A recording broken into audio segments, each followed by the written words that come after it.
this video, I'll be demonstrating how you can create an offer.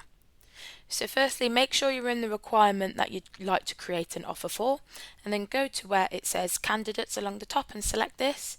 And then basically this will provide a list of all the candidates that have been longlisted against this record, and basically it will give you a step-by-step image of where they are in the process. So for example, this candidate here has been interviewed. So if you'd like to offer this candidate the job, you'd select the red arrow underneath where it says offered,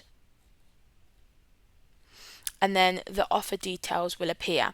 So you have the option to create a calendar entry or a task. So say for example you want to set yourself a little task to remind yourself to contact this candidate again. If you haven't heard from them in a couple of days, you can do that here by typing in the information you would like. So for example, the start date, the subject, the end date for the task, and the same again for the calendar details. And then where it says offer details in here, you'll pop in the information regarding the offer. So when they would start, what the job title is, the standard rate. You can use the margin percentage calculator as well by selecting this plus sign and then popping the information in here and then selecting calculate.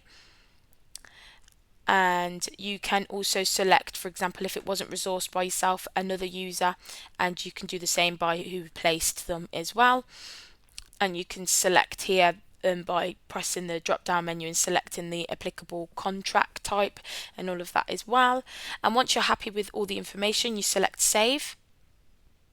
A blue bar will appear with a drop down menu, and basically this is asking you if you'd like to send a confirmation email to either the candidate, the contact, the candidate and the contact, the invoice contact, the payment contact, or any internal contact or any other. But say for example you'd just like to send it to the candidate, you select that here, press yes.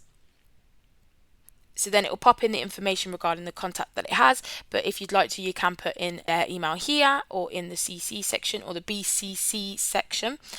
And then obviously you could pop in a subject. If you have a applicable email template, you can select that here as well, and basically it'll pop the information in the email here.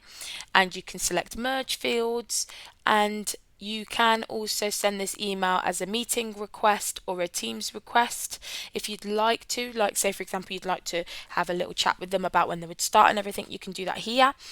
You can change the importance of the email, and say for example you've popped in all the information you'd like, you can preview the email as well just to make sure that you're happy and what it would look like when they receive it. And you also have the option to send the email as delayed. So for example, if you'd like to send it a day later, you can do that here by selecting this option. A blue bar will appear. So in this bar here where it says send date, this will basically be the date in which the email will send. So you can select that from the calendar here, and then the time you can select the drop down and select the applicable time here. So let's say for example 9:20. And then you'd press send and it will send that email at that date and at that time. But say for example you're happy and you'd like to just send the email, you can press send here. And it will basically say, would you also like to send an email to the contact? If yes, you select yes and follow the same process. If no, select no. But what you'll notice is in the list where you've pressed the arrow to create the offer, it's now giving you a date of when you've created that offer. And it also has an offer icon here that you can select, and it will take you through to the offer information and the offer record. I hope this helps.